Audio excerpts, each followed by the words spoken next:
Bharatiya Janata party कहीं ना कहीं दबाव बनाना चाह रही है आरएलडी पर। आरएलडी किसानों का दल है, किसी केवल एक जाति तक सीमित नहीं है। जो भी किसान जातियां हैं वो पश्चिमी उत्तर प्रदेश में तो व्यापक रूप से राष्ट्रीय लोक दल का जनाधार है। हम लोग मिल करके 2027 में फिर से सरकार बनाएंगे। दलित समाज का आगे चल के उत्थान कैसे हो? किसानों में किसान है, अल्पसंख्यक है, दलित है, शोषित वंचित तबके के लोग हैं। यही हमारी ताकत है। इन्हीं लोगों के लिए लोक दल, राष्ट्रीय लोक दल बना हुआ है।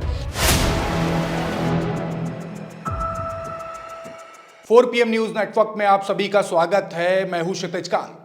पश्चिमी यूपी में राष्ट्रीय लोक दल की भूमिका काफी जबरदस्त देखने को मिलती है और बात की जाए उत्तर प्रदेश की तो बिना राष्ट्रीय लोक दल के कोई भी पार्टी, चाहे विपक्ष हो चाहे इस समय मौजूदा समय में सरकार हो, अपने आप को पूरा नहीं देखती है। लेकिन अगर यही बात आने लगे कि कोई पार्टी टेक ओवर करना चाहती है राष्ट्रीय लोक दल के वोट बैंक को या समर्थकों को, तो क्या हो, किस तरीके का माहौल बनेगा? हम इस समय राष्ट्रीय लोक दल कार्यालय में हैं और हमारे साथ अनिल दुबे जी हैं। अनिल दुबे जी, एक सवाल है, अब धीरे धीरे बात या शगुफा फेंका जा रहा है कि राष्ट्रीय लोक दल को मौजूदा सरकार धीरे धीरे टेक ओवर करना चाहती है या वोट बैंक को। नहीं, वोट बैंक तो राष्ट्रीय लोक दल का है। राष्ट्रीय लोक दल किसानों की पार्टी है और राष्ट्रीय लोक दल का एनडीए में गठबंधन जिस दिन से हुआ है, एनडीए की सरकार ने किसानों के मुद्दों पर काम करना शुरू किया है और उन्होंने तो जो 4 दशक तक कांग्रेस की सरकार इस देश में रही और उन्होंने किसानों के मान सम्मान के बारे में कभी कोई चिंता नहीं की और किसानों के मसीहा स्वर्गीय चौधरी चरण सिंह जी को सम्मान देने की भी ज़रूरत उन्होंने नहीं समझी। तो देश के यशस्वी प्रधानमंत्री माननीय श्री नरेंद्र मोदी जी ने स्वर्गीय चौधरी चरण सिंह जी को भारत रत्न दे करके इस देश के खेत खलिहान का, किसानों का सम्मान और मान बढ़ाया है और उसके बाद किसानों को उनकी उपजों का लाभकारी मूल्य भी मिल रहा है। तो हम किसानों के लिए प्रतिबद्ध दल हैं और किसानों के लिए अगर इस देश में कोई काम कर रहा है तो राष्ट्रीय लोक दल और राष्ट्रीय लोक दल के नेता माननीय जयंत चौधरी जी कर रहे हैं और किसानों का उत्थान, मान सम्मान, स्वाभिमान, यही राष्ट्रीय लोक दल का लक्ष्य है और उस पर हम लोग मिलकर के काम कर रहे हैं। और एनडीए में जाने के बाद हम लोग एनडीए में जब से गए हैं तब से किसानों के लिए ही काम हो रहा है। अनिल जी, आप काफ़ी महत्वपूर्ण पद पे हैं राष्ट्रीय लोक दल पे और राष्ट्रीय लोक दल को वाकई में किसानों की बड़ी पार्टी मानी जाती है।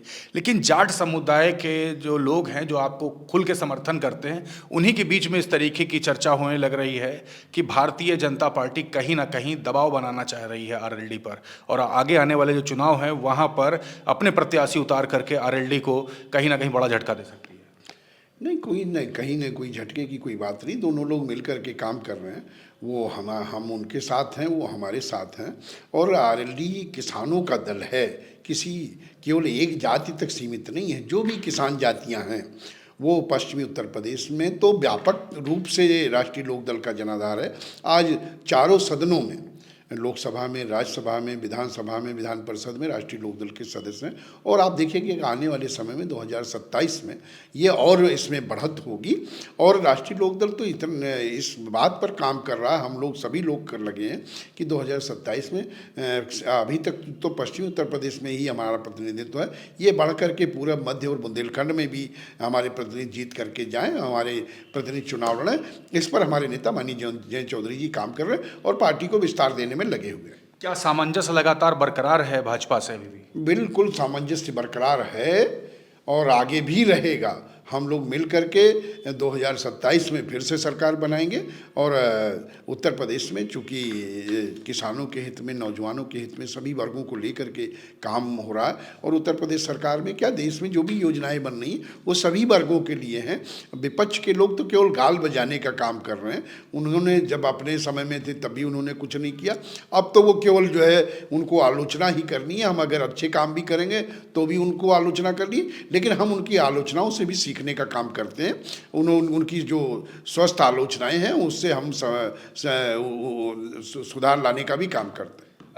अनिल जी, सूरजमल शिक्षक संस्थान में 21 सीटों पर चुनाव होता है और उसमें भारतीय जनता पार्टी अपने भी प्रत्याशी उतारते हैं। दिल्ली और दिल्ली के साथ में राजस्थान तक के प्रचार प्रसार किया जाता है और भारतीय जनता पार्टी के शीर्ष नेतृत्व आरएलडी के खिलाफ एक तरीके से पूरी मुहिम छेड़ देते हैं, लेकिन जीत 21 के 21 सीटों पर आरएलडी की ही होती है। यहाँ से ये बातें शगुफा स्टार्ट होता है। नहीं, वो तो ये इसमें खबर निकालने की कोई ज़रूरत नहीं, सब लोग मिल कर के चल रहे हैं। सभी लोग वहाँ राष्ट्रीय लोकदल का क्या व्यापक प्रभाव है और राष्ट्रीय लोकदल का प्रभाव दिन पर दिन बढ़ता चला जा रहा है, क्योंकि वहाँ के लोगों का विश्वास जो है वो माननीय जयंत चौधरी जी में लगातार बढ़ रहा है, क्योंकि वो इन वर्गों के लिए, किसानों के लिए, नौजवानों के लिए काम कर रहे हैं। अब वो जब से उन्हें कौशल विकास मंत्रालय की जिम्मेदारी मिली है, वो पूरे देश में रोजगार के मेले आयोजित करा रहे हैं, स्किल डेवलपमेंट में काम कर रहे हैं, मेलों में नौजवानों को, छात्रों को रोजगार मिल रहा है।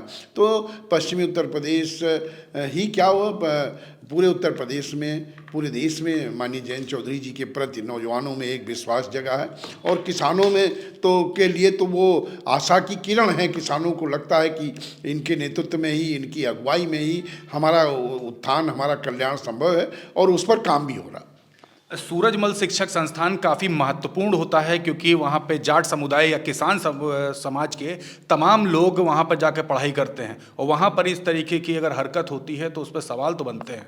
नहीं, कोई सवाल नहीं बनता है। देखिए, ये संस्थाएं हैं, ये इन संस्थाओं में सभी को चुनाव लड़ने का अधिकार है और उसमें हम लोगों के, हमारी विचारधारा के लोगों की जीत हुई है। वहाँ पर कोई कोई दल थोड़े चुनाव लड़ता है, वहाँ पर तो समर्थन होता है और सब हमारे माननीय जयंत चौधरी जी के समर्थन और उनके समर्थक सारी जीत करके आए हैं। और हम में और आप एनडीए में अंतर क्यों कर रहे हैं? पानी में लाठी मारने से पानी अलग नहीं हुआ करता, हम में उनमें कोई भेद नहीं है। लेकिन खिलाफ तो चुनाव लड़ गए आपके? नहीं, कोई खिलाफ नहीं, कोई चुनाव लड़ा, सब एक हैं। चुनाव तो प्रतिस्पर्धा है, सभी लोग लड़ने का, सभी लोग स्वतंत्र हैं कहीं किसी भी संस्था में चुनाव लड़ें और वो, लेकिन हैं तो काम तो सब एक ही जगह आ रहे हैं। अनिल जी, एक आखिरी सवाल कर लेते हैं क्योंकि इस बीच में बसपा काफ़ी चर्चा में है। मायावती जी ने जिस तरीके से गतिविधियां तमाम इस समय देखी गई, आकाश आनंद को हटाया गया, आनंद कुमार को हटाया गया, इसके बाद जो दलित वोट बैंक है उसको लेकर के कहीं ना कहीं इंडिया गठबंधन सोच रहा है कि उनके साथ में आ सकता है। भारतीय जनता पार्टी भी एक लंबे समय से दलित वोट बैंक या दलित समुदाय के लिए वर्क करती जा रही है। आप गठबंधन में हैं, ये जो दलित समाज है इस समय काफ़ी परेशान है क्योंकि मायावती जी को बड़ा नेता माना जाता है और कभी भी जयंत चौधरी जी ने भी कभी विरोध नहीं किया, लेकिन जो अभी गतिविधियाँ हुई उसको लेकर क्या सोचते हैं? दलित समाज का आगे चल के उत्थान कैसे होगा? देखिए, वो उनका दल है, वो अपने दल में जो भी करें उनकी अपनी स्वतंत्रता है। जहाँ तक दलित समुदाय के लिए बात है तो हमारे, देखिए, उत्तर प्रदेश में हमें एक मंत्री बनाने का मौका मिला और हमारे नेता माननीय जयंत चौधरी जी ने दलित समुदाय से आते हैं, दलित समाज से श्री अनिल कुमार जी, उनको उत्तर प्रदेश में कैबिनेट मिनिस्टर बनाने का काम किया। तो हम लोग तो सभी वर्गों को लेकर के चलने की बात कर रहे हैं। किसानों में किसान है, अल्पसंख्यक है, दलित है, शोषित वंचित तबके के लोग हैं, यही हमारी ताकत है। इन्हीं लोगों के लिए राष्ट्रीय लोकदल बना हुआ है और स्वर्गीय चौधरी चरण सिंह की विचारधारा पर हम लोग काम कर रहे हैं। और अनिल कुमार जी दलित समाज से आते हैं और पूरे उत्तर प्रदेश में वो दौड़ा कर रहे हैं, उनके प्रति लगातार विश्वास बढ़ रहा। और हमारे नेता माननीय जयंत चौधरी जी ने तो विधायक और सांसद निधि का 33% दलित बस्तियों पर खर्च करने के लिए निर्देश दे रखा है। हमारे सांसद, हमारे विधायक, हमारे विधान परिषद के सदस्य, स्वयं माननीय जयंत चौधरी जी अपनी सांसद निधि और विकास निधि का सभी लोग 33% दलित बस्तियों के विकास पर खर्च कर रहे हैं। तो दलितों को तो ये लगता है कि राष्ट्रीय लोकदल और राष्ट्रीय लोकदल के नेता माननीय जयंत चौधरी जी हमारे हितों के लिए काम कर रहे हैं। 2027 के चुनाव में कितनी सीटों पे अभी से तैयारी चल रही है? तैयारी तो पहले से होने लगी। तैयारी तो हम लोग पूरे उत्तर प्रदेश में अपने संगठन को मजबूत करने में लगे हुए हैं, अपने जनाधार को बढ़ाने में लगे हुए हैं। कितनी सीटों पर लड़ेंगे, कहाँ लड़ेंगे, ये फैसला तो राष्ट्रीय नेतृत्व को करना है, माननीय जयंत चौधरी जी को करना है। वो कहाँ कितनी सीटें लेते हैं समझौते में, ये उनका विषय है, ये हमारा विषय नहीं। अनिल दुबे जी ने सब कुछ क्लियर कर दिया कि लगातार आप जो देख रहे हैं, जो सोशल मीडिया पे तमाम बातें जो ट्रेंडिंग चल रही हैं कि जाट समुदाय कहीं ना कहीं भारतीय जनता पार्टी से अब नाराज है। इस पर बात कही है कि अभी भी आरएलडी और भारतीय जनता पार्टी में कोई भी अंदरूनी फूट नहीं है और जो सोशल मीडिया पे ट्रेंड जो चल रहा है उसका करारा जवाब दिया है। जुड़े रहिएगा 4PM न्यूज़ नेटवर्क के साथ। तमाम ऐसी जो खबरें जो सोशल मीडिया पे चल रही होंगी या पब्लिक के बीच में होंगी, हम उस पर आपके नेता से बात जरूर करेंगे। मैं हूं क्षितिज कांत, कैमरा पर्सन शुभम के साथ 4PM न्यूज़ नेटवर्क के लिए। धन्यवाद।